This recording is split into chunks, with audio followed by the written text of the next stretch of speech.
Hello प्यारे दोस्तों, कैसे हो। स्वागत है एक बार फिर से आप सभी का आपके अपने इस यूट्यूब चैनल ज्ञान विद्याकुल में। मैं आपका दोस्त सुंदर और आज फिर से एक आपका नया चैप्टर कक्षा 6 एनसीईआरटी 2025 जो कि अपनी न्यू एनसीईआरटी की बुक है, जो कि अपने नए सिलेबस में नई बुक इसी साल से लागू की गई है शिक्षा नीति 2025 के अकॉर्डिंग। वैसे शिक्षा नीति 2020 के अकॉर्डिंग शिक्षा नीति 2020 में लागू हुई थी, लेकिन कोविड के कारण सही से इम्प्लीमेंट नहीं कर सके, क्योंकि काफ़ी प्रॉब्लम्स हुई, दिक्कत हुई और काफ़ी देश को लॉस हुआ। फाइनली अब 2025 से ये किताबें स्टार्ट हो चुकी हैं। 2026 और 28 तक पूरी तरह 27 तक ये पूरी तरीके से लागू हो जाएंगी।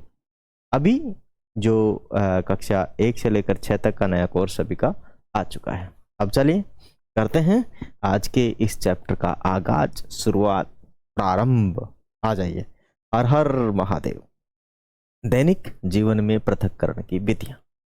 दैनिक जीवन में पृथक्करण का मतलब होता है अलग अलग करना, छांटना, बीनना। ये पृथक्करण है, डिवाइड करना, हटाना। आइए करते हैं शुरू।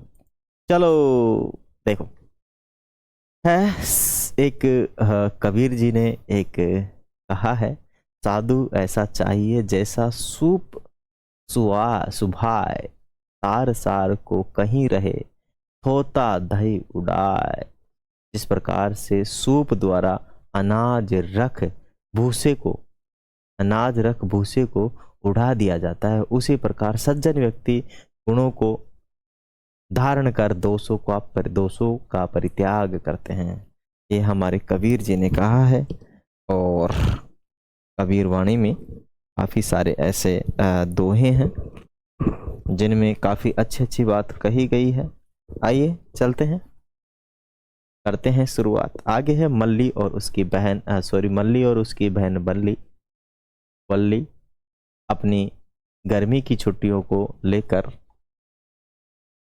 उत्साहित हैं, यानी बहुत खुश हैं। क्या है?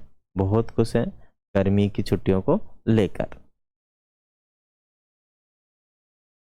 छुट्टियों को लेकर उत्साहित हैं और उनके माता पिता ने भारत के विभिन्न भागों में रहकर अपने मित्रों और रिश्तेदारों से मिलने की योजना बनाई है। वे सदैव अपने मित्र एवं रिश्तेदारों के संपर्क में रहते हैं। क्या आप भी अपने प्रियजनों के संपर्क में रहते हैं? उनका पहला पड़ाव हरियाणा है, जहां मल्ली और वल्ली की नानी जी का घर है। उनका घर बड़े बड़े खेतों से घिरा हुआ है। वे आंगन में जमा विभिन्न प्रकार के अनाजों की ढेरियां देखकर खुश हो जाते हैं। ढेरी का मतलब होता है एक जगह काफी सारे अनाज को ढेर लगा देना।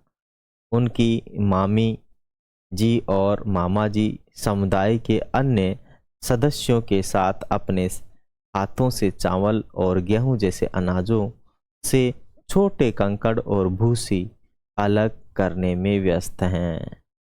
मल्ली और वल्ली यह जानने के लिए उत्सुक है कि ऐसा क्यों किया जा रहा है। ऐसा क्यों किया जा रहा है। उसकी नानी जी उसकी जिज्ञासा देखकर समझती है। हम इन कंकड़ों को अलग निकाल रहे हैं कि अनाज पकाने योग्य हो सके, क्योंकि अगर अनाज में कंकड़ रहेंगे, मिट्टी रहेगी, तो फिर हम अच्छे से कैसे खा पाएंगे। जब भी हमें अनाज खाना हो, पीसना हो, तो उससे पहले उस अनाज को साफ किया जाता है, क्लीन किया जाता है। वे घर के आसपास के क्षेत्र में घूमते हैं और खेतों तथा मवेशियों मानी पशु जितने भी हैं उनको, जैसे गाय भैंस बकरी घोड़ा ये सब है ना, को देखते हैं और उन्हें व्यस्त रहने के लिए नानी जी उन्हें आंखें बंद करके अनाज से छोटे कंकड़ चुनने की चुनौती देती है। आंख बंद करके नानी कहती है आंख बंद करके चुनो भाई, लो अब ये व्यस्त कैसे रहेंगे हैं। चलिए, किसी ठोस मिश्रण अथवा पदार्थ, किसी ठोस मिश्रण वह पदार्थ जिसमें दो या दो से अधिक पदार्थ मिले होते हैं, जैसे कि गेहूं और चावल। मिश्रण का मतलब है दो से अधिक पदार्थ, दो या दो से अधिक पदार्थ आपस में मिले होना। में से हाथ द्वारा छोटे कंकड़ और भूसी अलग अलग करने की प्रक्रिया हस्त चयन कहलाती है। हाथों से किसी चीज को चुनकर अलग करना, यह कणों के आकार, रंग, आकृति के अंतर के आधार पर किया जाता है। यदि पृथक किए जाने वाले कण कम मात्रा में हो और सहजता से उठाए जा सकते हों तो हाथ से छांटना एक सुविधाजनक विधि सिद्ध हो सकती है। दोपहर के खाने में मल्ली और वल्ली को गर्मा गर्म पुलाव परोसा जाता है। पुलाव खाते समय नानी जी देखती है कि मल्ली पुलाव में से साबुत काली मिर्च निकाल कर प्लेट के किनारे पर रख रही है।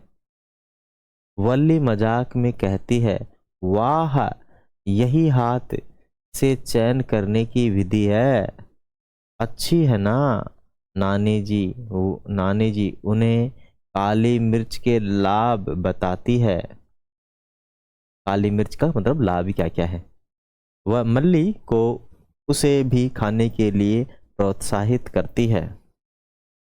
कुछ समय पश्चात उसके मामा जी उन्हें खेतों में ले जाते हैं, जहां वे काटे गए गेहूं की फूलों के गट्ठरों का अवलोकन करते हैं। फूलों का मतलब होता है गेहूं को काट के एक पोला बनाना, वैसे हम गांव की भाषा में पोला कहते हैं, पोला बनाना, ठीक है ना। तो वो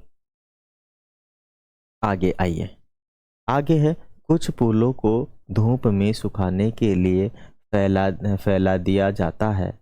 दोनों एक फूला उठाते हैं और उसमें लगे अनगिनत दाने देखते हैं। कुछ किसान फूलों को एक बड़ी एक बड़ी लकड़ी के लट्ठों पर पीट रहे हैं। जिज्ञासा वंशवल्ली मामा जी से पूछती है, वे ऐसा क्यों कर रहे हैं। मामा जी समझाते हैं, वे दाने पृथक करने के लिए फूलों को पीट रहे हैं। फूलों को दाने पृथक करने की यह प्रक्रिया थ्रेसिंग कहलाती है। मानी एक लट्ठे पे उनको कूटना, उनको पटकना, जिससे कि बीज अलग हो जाए, यही थ्रेसिंग कहलाती है। इस विधि को क्या कहते हैं, थ्रेशिंग। किसान कड़ी मेहनत करते हुए अपने काम का आनंद लेते हैं। समय समय पर वे अपने काम के साथ लय में लोकगीत भी गाते हैं। अनाज के अलग किए गए दाने भूसे की ढेरियों में मिल जाते हैं। इसमें मिल जाते हैं, भूसे की ढेरियों में मिल जाते हैं। प्यारे बच्चों, आइए चलते हैं आगे। वल्ली फुसफुसाते हुए मल्ली से कहती है, क्या किसान इतनी सारी भूसी में से अनाज निकालने के लिए उसे हाथों से छांटेंगे। वह सोचती है, किसानों को इन्हें अलग करने में कितना समय लगेगा, बहुत सारा समय लगेगा। आइए वल्ली द्वारा उठाए गए प्रश्नों का उत्तर जानने के लिए क्रियाकलाप करते हैं। आप अपने क्षेत्र में लोकगीत खोजें और अपने मित्रों के साथ गाकर आनंद ले। सीखें और आनंद लें। अब यहाँ पर एक क्या आ चुका है, क्रियाकलाप है। क्रियाकलाप को हम ऐसे ही समझते हैं कि अपनी माता जी क्या करती है कि भूसा और भूसे के अंदर जितने भी वो हैं उसको लेती है, और ये जो रहता है ना इसको बोलते हैं छाजला, अपने गांव की भाषा में इसे छाजला, और इसको ऊपर नीचे उठाना और फूंक मारना को बोलते हैं फटकना। वैसे इसको यहाँ पे सूप कहते हैं। क्या कहते हैं? सूप। इसमें लेती है और इसको अपने हाथों से फटकती है। क्या करती है? हाथों से फटकती है। जब फटकती है तो भारी चीज यहाँ पीछे रह जाती है और हल्की हल्की चीज बाहर छोड़ देती है। मतलब इसके अंदर जो कवर वगैरह है, बीजों के कवर होते हैं, ऊपर के होल होते हैं, वो बाहर निकल जाते हैं हवा में, जबकि बाहरी जो अनाज रहता है यहाँ पर ही बैठ जाता है। तो मिश्रण में से इन हल्की चीजों को फूंक मारकर हटा देना क्या कहलाता है यहाँ पे? ठीक है ना, ये फटकना या सूप के द्वारा संभव हो पाता है। आगे अपने पास थोड़ा सा और है कि चने की दाल में मुरमुरों की थोड़ी सी मात्रा मिल गई। क्या आप हस्त चयन के अलावा किसी अन्य विधि से मिश्रण को पृथक कर सकते हैं? बताओ कौन सी विधि से आप इन्हें पृथक कर सकते हैं? आ जाइए।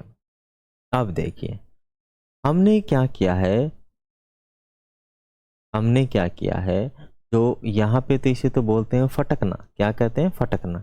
आगे ये जो बना होता है ये किसका बना होता है? बांस का बना होता है, या फिर अपने यहाँ से जो पूले होते हैं ना, पूले होते हैं, यहाँ पे कूचे उगते हैं, ठीक है ना, उनके अंदर से ये जो है ये निकालते हैं और उनसे भी ये बना लेते हैं। आगे है कि क्या पवन दो अवयवों को पृथक कर सकती है? हाँ बिल्कुल। जैसे ये फटक के कर रही है, ये अपने किसान भाई भी क्या कर रहे हैं? अलग कर रहे हैं। जब तेज हवा आती है तो इसके अंदर से देखो इसमें डाल लेते हैं काफी सारा जो मिश्रण है और यहाँ गिराते हैं। तो हवा क्या करती है? जो हल्की हल्की चीजों को दूर ले जाती है, भूसे को क्या कर देती है? दूर उड़ा देती है, और भारी चीजें एक जगह बैठ जाती है। इसे बोइंग या बिनोइंग कहते हैं। इसे बोइंग और ये क्या कहते हैं? बिनोइंग कहते हैं। मानी यहाँ पर भी वही है कि मिश्रण में से भारी और हल्के अवयवों को हवा या फूंक मारकर पृथक करने की ये जो विधि है इसे हम ओसाई या फिर क्या कहते हैं? बोइंग, विनोइंग कहलाती है। क्या आप अपने घर पर इस प्रकार की प्रक्रिया होती हुई देखा? अरे भाई हम तो रोज ही देखते हैं, हमारे घर में इसी प्रकार से साफ करती हैं हमारी माता जी। चलिए आ जाइए।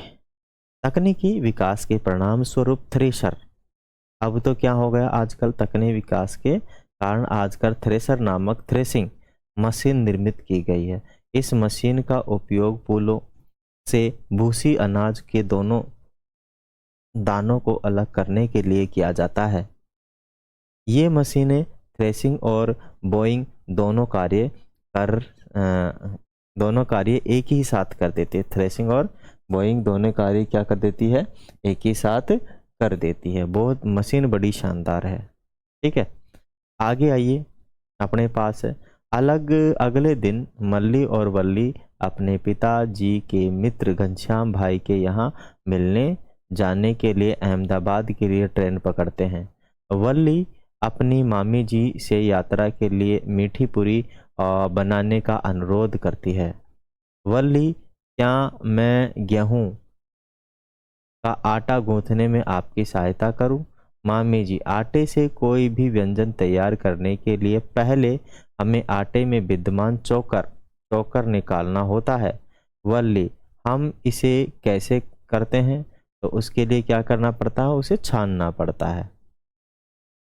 मामी जी, हम इसके लिए चालनी का प्रयोग करते हैं और चालन से आटे के बारीक कण चालनी के छिद्र से निकल जाते हैं, और जैसा कि चित्र में दिखाया गया है, बड़े कण जैसे चोकर ध्यान से चालनी का अवलोकन करें। क्या चालनी के मतलब छोटे जो कंकर होते हैं उसी में रह जाते हैं, छोटे छोटे कंकर चालनी में रह जाते हैं, और तो आटा तो निकल जाता है और बाकी जो मोटे रहे वो उधर ही रह जाते हैं।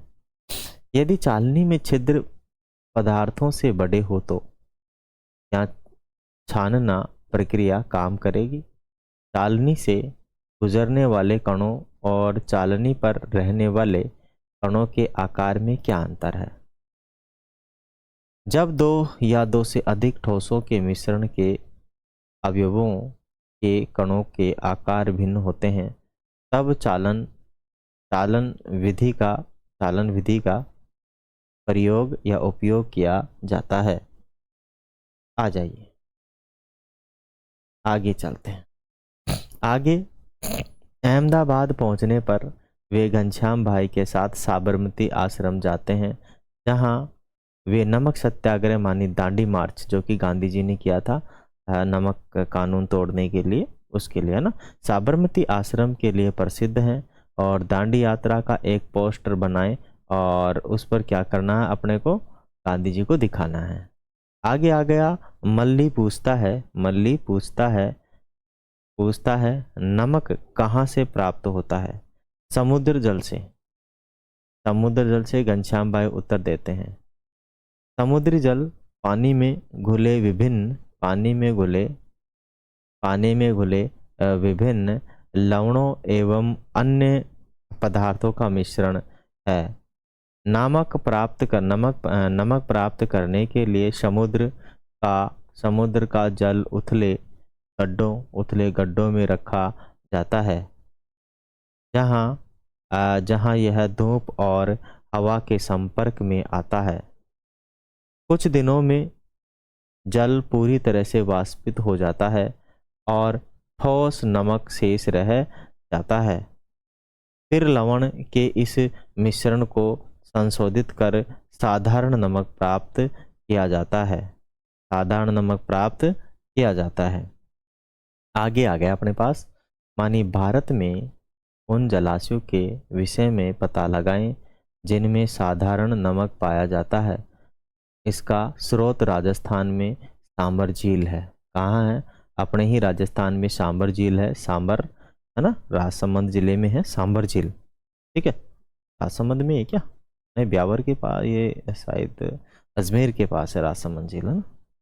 राजसमंद झील राजसमंद में तो होगी, सांबर झील है ना, सांबर, राजसमंद अलग है। ठीक है, तो आइए करते हैं क्रियाकलाप, अवलोकन करते हैं। एक कटोरी या कोई भी पात्र लें और उसे जल से आधा भरें।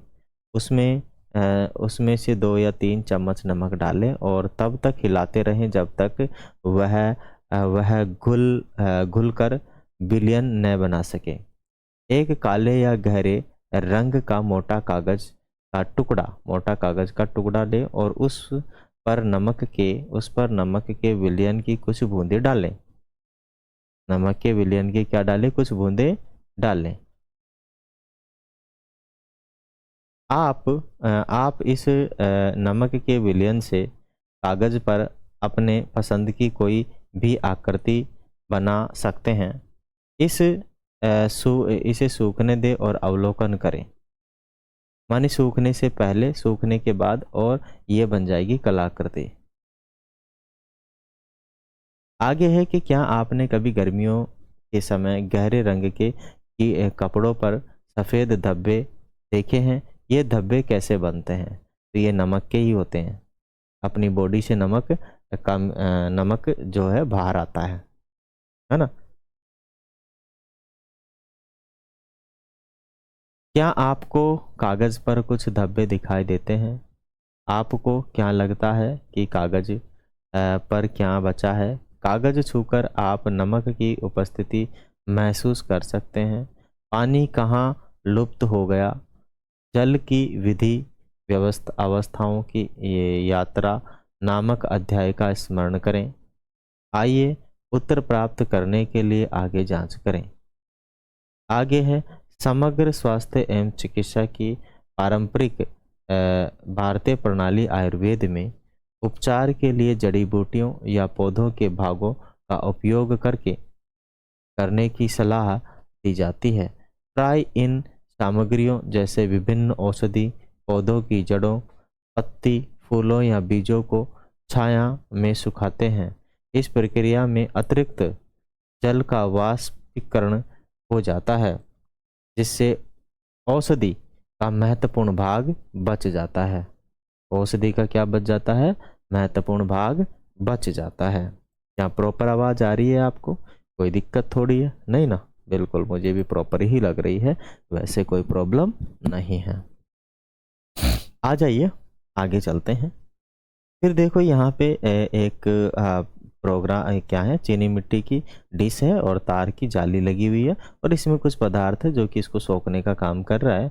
आइए क्रियाकलाप शिक्षक द्वारा प्रदर्शित किया जा सकता है। बिल्कुल, एक चीनी मिट्टी की डिश में कुछ नमक का विलयन लें और यदि चीनी मिट्टी की डिश उपलब्ध नहीं है तो किसी अन्य उपयुक्त पात्र का उपयोग कर सकते हैं, कोई दिक्कत नहीं है।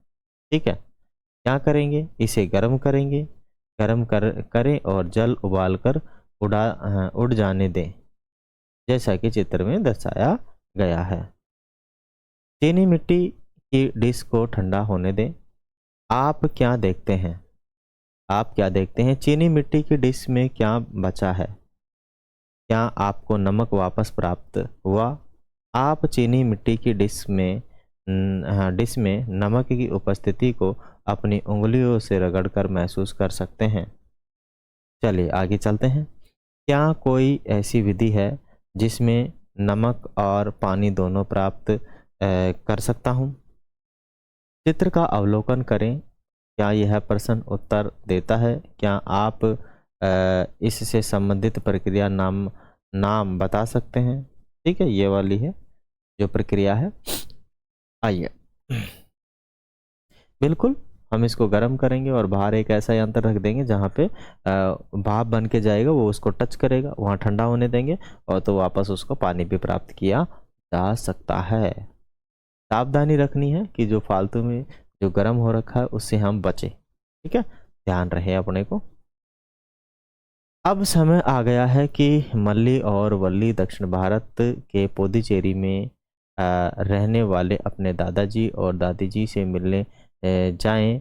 अपने पुराने पड़ोसी मित्र बालन से मिलने के लिए उत्साहित हैं। पुडुचेरी में पहुंचने के बाद वे पुराने समय की बातें याद करने लगते हैं और उन्हें पता ही नहीं चलता कि शाम हो गई और दादी जी की चाय का समय हो गया है। आगे है दादाजी, मैं आपके लिए चाय बनाता हूँ। बच्चे, हम भी आपकी सहायता करेंगे। आगे है चाय बनाते समय दादाजी ने एक कप चाय बनाने के तरीके के बारे में कुछ सुझाव दिए। बालन, चाय बनाने के लिए आप चाय की पत्तियों को कैसे अलग करते हैं? दादाजी, स्पष्ट है, चालनी के द्वारा। आप जानते हैं कि यदि हमारे पास चालनी नहीं है तो भी हम अधिकांश चाय की पत्तियों को अलग कर सकते हैं। वल्ली, वह कैसे दादाजी, जरा बताओ मुझे। अच्छा अच्छा अच्छा, मैं समझ गया। निस्तारण प्रक्रिया, हाँ मतलब नतारने की प्रक्रिया, नतारते हैं निस्तारण, नतारने की प्रक्रिया का उपयोग चावल और दालों को धोने और साफ करने में भी किया जाता है। समझ गया भाई, समझ गया। दादाजी, चाय वाले बर्तन को कुछ समय के लिए स्थिर छोड़ दें, फिर चाय को धीरे धीरे कप में उड़ेलें। वल्ली, अरे हाँ, तब चाय की पत्तियां नीचे रह जाएगी। ठोस और द्रव में मिश्रण में भारी अवयव नीचे बैठ जाते हैं। इस प्रक्रिया को अवसादन अवसादन सेडिमेंटेशन कहते हैं। इस प्रक्रिया को क्या कहते हैं? सेडिमेंटेशन। बात आई, देखो समझ में आ गया ना सेडिमेंटेशन क्या होता है। हाँ बोले तो अवसादन। क्या होता है? अवसादन। जब बर्तन को तिरछा कर जल द्रव को हटाया जाता है तो यह प्रक्रिया निस्तारण कहलाती है, जिसे बोलते हैं डिकेटेशन। डिकेटेशन डिकेटेशन डिकेटेशन मानी निस्तारण, निस्तारण मानी नतारना और पानी के अंदर और कोई ठोस वो नीचे बैठ जाता है, उसे बोलते हैं अवसादन। अवसादन। चलिए आइए, दादाजी क्या कहते हैं भाई साहब। दादाजी, लेकिन फिर भी मेरे मुंह में चाय की कुछ पत्तियां आ सकती है, क्योंकि निस्तारण की प्रक्रिया में पूरी तरह चाय की पत्तियां चाय से अलग नहीं होती। बालन, अच्छा, अच्छा, इसका अर्थ यह है कि आपको अलग करने के लिए उपयुक्त विधि नहीं है। दादाजी, बिल्कुल सही कहा बेटा तूने, तुम ठीक कह रहे हो। अच्छे बच्चों, अच्छे हैं बच्चे को अब चाय तैयार तैयार है। मल्ली, ताकी ताकी तक मल्ली ताक ताक से चाय की चालनी उठाता है। मल्ली, है ना, मल्ली अपने दादाजी को देता है। दादाजी, आइए, अब मैं चाय को इस चालनी से छानता हूँ। तुम देख सकते हैं कि सारी चाय की पत्ती चालनी में रह जाती है। चाय से चाय की पत्तियां पृथक करने की प्रक्रिया निष्यादन मानी फिल्टर करना कहलाती है। मजा आ गया, मजा आ गया। इसे क्या कहते हैं? निष्यादन कहते हैं। निष्यादन, फिल्टर करना। निष्यादन का मतलब क्या होता है बाबू मेरे? फिल्टर करना कहते हैं। क्या कहते हैं? फिल्टर करना कहते हैं। निष्यादन का मतलब है फिल्टर करना। कुछ बातें आ रही हैं दादाजी की प्रॉपर समझ में? बिल्कुल आ रही है। चलें आगे। निष्यादन हो गया है। निष्यादन के बाद में मल्ली, हमें कपड़े का टुकड़ा क्यों उपयोग करना चाहिए? दादाजी, कपड़े के टुकड़े की बुनाई में धागों के बीच छोटे छोटे रंध्र या छिद्र होते हैं। रंध्र या छिद्र होते हैं। कपड़ों के इन छिद्रों का उपयोग छानने के लिए किया जा सकता है। प्राचीन काल में भी लोगों ने इस पद्धति को अपनाया था। यदि जल एक बार छानने के बाद भी गंदा है तो अशुद्धियां फिल्टर पत्र का उपयोग करके अलग की जा सकती है, जिसमें भी छोटे रंध्र या छिद्र होते हैं। फिल्टर पत्र एक ऐसा निस्सादक होता है जिसमें अत्यधिक सूक्ष्म छिद्र होते हैं। ओ अच्छा अच्छा, स्वच्छ जल पाने के लिए मुझे कपड़े की कितनी परतों का उपयोग करना होगा? बहुत। लो जी भाई, ये है ना, ये है आपका वॉटसन फिल्टर पेपर। वॉटसन, ये जो दिखाई दे रहा है ये वॉटसन फिल्टर पेपर है, और एक नॉर्मल फिल्टर पेपर आता है। इस फिल्टर पेपर से महीन जो चीज़ें रहती हैं वो भी इसके अंदर रुक जाती हैं। ये छानने का काम आता है, लैब में ये मिलता है, वैसे अपने काम का नहीं है, लैब में काम का है। इसको मोड़कर कीप में लगा देते हैं। कीप का मतलब है ये जो है ना फनल, इसे कीप कहते हैं। इसे फनल भी कहते हैं और इसे क्या कहते हैं? कीप, है ना। इंग्लिश में फनल कहते हैं, हिंदी में इसे कीप कहते हैं।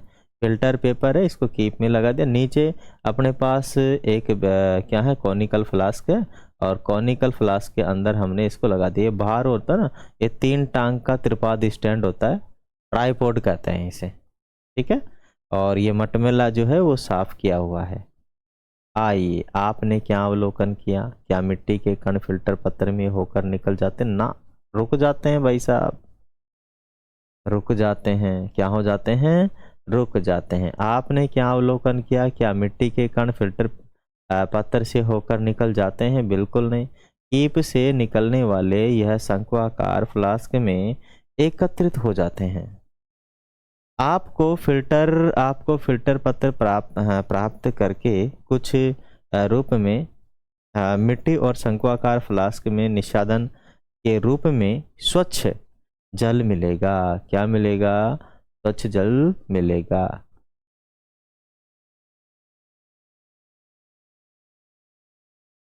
फिल्टर पत्र के फिल्टर पत्र के अतिरिक्त कपास चारकोल, रेत इत्यादि की अनेक सामग्रियों का उपयोग निस्यादन के रूप में किया जा सकता है। निस्यादन का चुनाव पृथक पृथक की जाने वाली सामग्रियों के कणों के आकार पर निर्भर करता है। और भी जाने, आ जाइए चलते हैं और भी हम सीखते हैं। आगे अपने पास आ गया एक और कि टी बैग होता है ना, देखा है कि वो जो ग्रीन टी पीते हैं लोग, टी बैग मानी चाय की पत्तियों की थैली। पहले रेशम जैसे मुलायम कपड़े से बनाई जाती थी क्योंकि ये चाय की पत्तियों को रोक लेती थी। क्या कर लेती थी? रोक लेती थी। आ रोक लेती थी। जल इस जल इनके आर पार निकल जाता था। आर पार निकल जाता था। रेशम रेशम मजबूत होने के कारण गर्म जल के संपर्क में आने आने पर फटता नहीं था। इसमें लोग जाली या मलमल के कपड़े का उपयोग करने लगे। अंततः उन्हें फिल्टर पत्र का उपयोग करना आरंभ किया, जिससे आजकल अधिकांश टी बैग बनाए जाते हैं।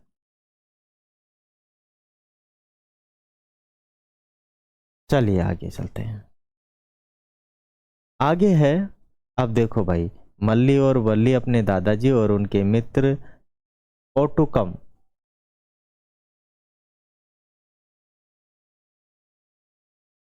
ओटुकम के साथ पास की नदी में नौका विहार के लिए जाते हैं। ओटुकम एक मछुआरे हैं। जैसे ही वे मछली पकड़ने का जाल डालते हैं तो पानी जाल से बाहर बह जाता है और वल्ली को पहले पहले सीखी हुई निस्यादन की विधि का स्मरण होता है और वह समझती है कि मछली पकड़ने की यह विधि बहुत कुछ उसी के समान है। मल्ली जाल में फंसी मछलियों के साथ प्लास्टिक की थैलियाँ, टूटी बोतलें, खाद्य सामग्रियों के पैकेट और एक बड़ी मछली के मुंह में फंसी प्लास्टिक की नली देखकर स्तब्ध हो जाती है या स्तब्ध हो जाता है।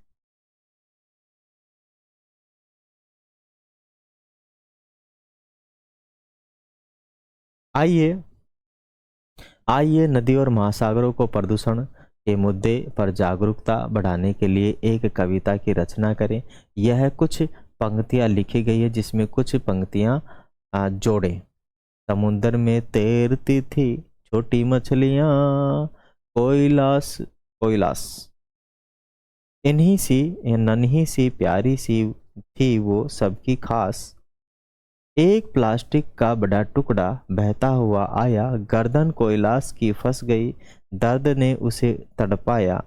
मम्मी मछली रोए, पापा पुकारे कोयलास, पर धीरे धीरे बंद हो गई उसकी आंखें आज। प्रदूषण से भरे महासागर, मछलियां दम तोड़ रही हमारे हमारे गलत कार्यों के कारण। अब इन्हीं कोयलास नहीं रही, जल है जीवन का आधार। प्रदूषण से न करो इसे बेकार, इसको बचाना है सबकी जिम्मेदारी, यही है हमारी समझदारी। अभिभावकों से चर्चा। आपके घर में कटोरे में रखा हुआ दूध फट गया है। अपने अभिभावकों के साथ चर्चा करें कि आप इसे किस प्रकार उपयोग कर सकते हैं। इस प्रक्रिया में पृथक्करण की किस विधि का प्रयोग करेंगे। मल्ली और वल्ली अपने दादाजी का आशीर्वाद लेते हैं और बालन को शुभकामनाएं देकर मध्य प्रदेश के नगर भोपाल की यात्रा पर निकल पड़ते हैं। रेलगाड़ी जब भोपाल पहुंचती है तब उस समय तीव्र धूप के कारण गर्मी बढ़ रही है। वे मौसी के घर की ओर जाते समय एक ढाबे में छाछ पीते हैं। मल्ली ढाबे की दीवार पर लटकी बड़ी सी पेंटिंग के बारे में दुकानदार से पूछती है। दुकानदार मक्खन दुकानदार बताता है कि चित्र में घर में बड़ी मथनी से दही मथकर मक्खन प्राप्त करने की प्रक्रिया को दर्शाते हैं, जिसे हम मथना कहते हैं, जिसे हम क्या कहते हैं, मथना कहते हैं। इस प्रक्रिया में हल्का होने के कारण मक्खन ऊपर तैरता है, जबकि छाछ नीचे बैठ जाती है। जबकि छाछ कहाँ बैठ जाती है? नीचे बैठ जाती है। ओ माय गॉड, क्या आप रसोई घर में पाए जाने वाले एक उपकरण का नाम बता सकते हैं जो बिजली से चलता है और छाछ तैयार करने के लिए उपयोग में लाया जाता है? ओ माय गॉड, मौसी भी आ गई। मौसी के घर पर उसका प्रवास आनंदमय रहा और वे घर लौटने पर अपनी सभी यादें अपने मित्रों के साथ साझा करने के लिए उत्सुक हैं। अब अब उनका अब अब उनका अपनी यात्रा के अंतिम पड़ाव में मेघालय की राजधानी शिलोंग पहुंचने का समय आ गया है। शिलोंग में अपनी बुआ के घर पहुंचते ही वे एक बड़ाई को लकड़ी का द्वार बनाते देखते हैं और काम करते समय उसे अचानक कुछ लोहे की कीलें लकड़ी के बुरादे में गिर जाती है। कहाँ गिर जाती है? लकड़ी के बुरादे में गिर जाती है। यहाँ पे गिर गई लकड़ी की कीलें। अब बताओ इन्हें कैसे अलग करें? तो हाथ का प्रयोग करेंगे। बढ़ाई हाथ से कीलों को क्या करते हैं? निकालते हैं। बच्चे बढ़ाई से रुकने के लिए कहते हैं। वे अपनी बुआ से चुंबक लेते हैं और वे बढ़ई से कहते हैं कि इस चुंबक को लकड़ी के बुरादे में घुमाएं। सारी कीलें चुंबक से आकर्षित होकर उस पर चिपक जाती है। बढ़ई ने पृथक्करण की इस विधि का उपयोग किया। चुंबकों को जाने अध्याय का स्मरण करें। हाँ बिल्कुल, वे पदार्थ जो चुंबक के प्रति आकर्षित होते हैं उन्हें चुंबकीय पदार्थ कहा जाता है। लोहा चुंबकीय पदार्थ का एक सामान्य उदाहरण है। चुंबक का उपयोग करके चुंबकीय और अचुंबकीय पदार्थों को पृथक करने को चुंबकीय पृथक्करण कहते हैं। ठीक है, माने चुंबकीय और अचुंबकीय पदार्थों को ऐसी अशुद्धियों में से अलग करना ही क्या कहलाता है? आपका चुंबकीय पृथक्करण विधि कहलाता है। ठीक है, चुंबक किस किस के चिपकती है? चुंबक चिपकती है निकिल, कोबाल्ट और लोहे के चिपकती है। निकिल, कोबाल्ट और लोहे के चिपक जाती है। आजकल पुनर्चक्रणकर्ता माने रिसाइकलर अपशिष्ट के ढेर से लोहे की वस्तुओं को अलग करने के लिए विद्युत चुंबक का उपयोग करते हैं। कई उद्योगों के अपशिष्ट में प्राय उपयोगी लोहे की कतरने स्क्रैप्स आयरन होते हैं। इसे क्रेन में लगे चुंबक का उपयोग करके अपशिष्ट पदार्थों के ढेर से अलग किया जाता है। अनुपयोगी लोहे की कतरनों का पुनर्चक्रण करके उन्हें पुनः उपयोग में लाया जा सकता है। पृथक्करण आगे आ गया चुंबकीय पृथक्करण। क्या आ गया है? चुंबकीय पृथक्करण। आगे है मल्ली और वल्ली की छुट्टियां आनंदमय रही। इसकी यह मनोरंजक भारत की यात्रा उनकी स्मरणियों में स्थायी रूप से रहेगी। उन्होंने न केवल भारत के विभिन्न क्षेत्रों को जानने का आनंद लिया, बल्कि पदार्थों का पृथक्करण करने की विभिन्न विधियों का भी ज्ञान प्राप्त हुआ। आइए खेल खेलते हैं। निम्नलिखित वाक्यांशों को कागज की छोटी सी पर्ची पर लिखें। दालों से छोटे कंकड़ पृथक करना, दही मथकर मक्खन प्राप्त करना, पके हुए दलिए या पोहे से हरी मिर्च निकालना और तरबूज से बीज निकालना, निर्माण सामग्री के निर्माण सामग्री के मिश्रित ढेर से लकड़ी के बुरादे और लोहे की कीलों का पृथक्करण करना। माला माला बनाने के लिए विभिन्न फूलों के ढेर से गेंदों के फूल चुनना, रेत से कंकड़ पृथक्करण करना, चावल के आटे में नारियल के टुकड़े पृथक्करण करना, पानी से रेत पृथक्करण करना और नमक के विलयन से नमक पृथक्करण करना। आगे आगे अपने पास टोकरियाँ, 2 टोकरियाँ ले, इनमें प्रत्येक उनमें प्रयोजनों में से एक प्रदर्शित करती है कि जिनके लिए अधिक पदार्थों का पृथक्करण करते हैं। 2 दल बनाएं।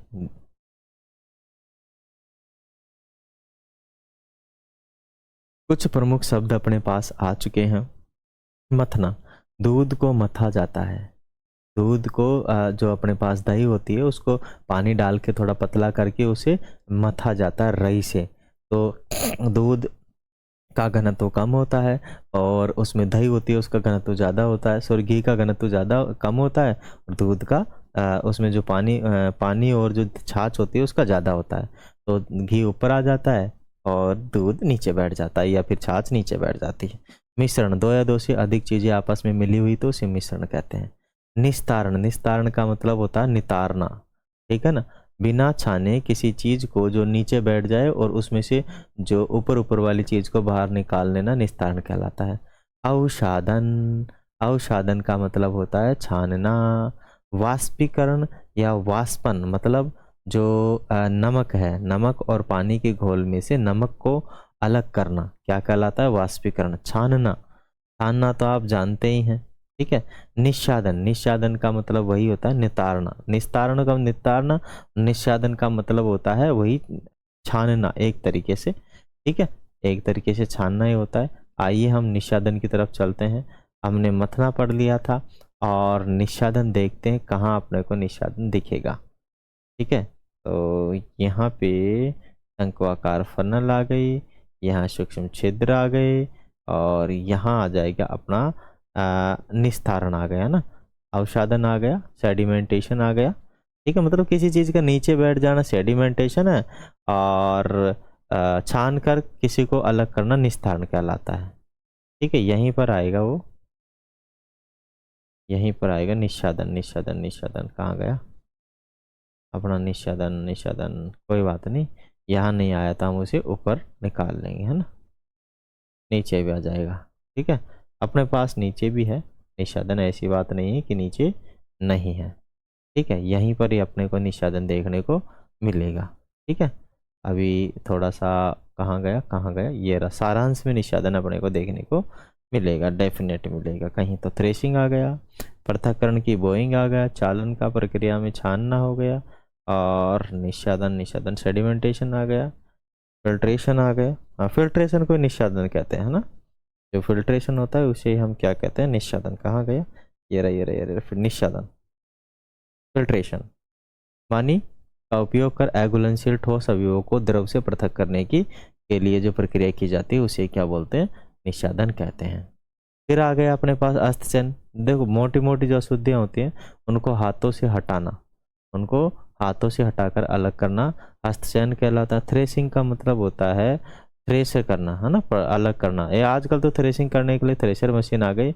ओसाई का मतलब होता है अपने वो बरसाना, मतलब ओसाई का मतलब बरसाना। चुंबकीय पृथक्करण का मतलब है ऐसी चीजें जो चुंबक के आसानी से पृथक होके चिपक के अलग हो जाती है, ठीक है। ये इसका कुछ सारांश है। और रही बात अपने इन प्रश्नों और उत्तरों की, तो ये सारे के सारे जो प्रश्न उत्तर हैं ये हम करेंगे अपने एक अलग वो लेकर आएंगे, ठीक है, सॉल्यूशन लेकर आएंगे। उस सॉल्यूशन में हम ये अपने जो 12 चैप्टर हैं इन सभी का एक एक करके 12 वीडियो बना देंगे, जिससे कि पूरे आप लोगों के अच्छे से समझ में आए और आप वहाँ से प्रश्न उत्तर अच्छे से कर सके। आज के लिए इतना ही, फिर मिलेंगे अगले वाले वीडियो में। और अगली वाली जो क्लास रहेगी अपनी रहेगी सजीव विशेषताओं का अन्वेषण, सजीव विशेषताओं का अन्वेषण, और इसको हम पढ़ने वाले हैं आज के लिए तो इतना ही, फिर मिलेंगे कल, तब तक के लिए ले आपसे विशाल विदा। Thank you, thanks for watching. जय हिंद, वंदे मातरम।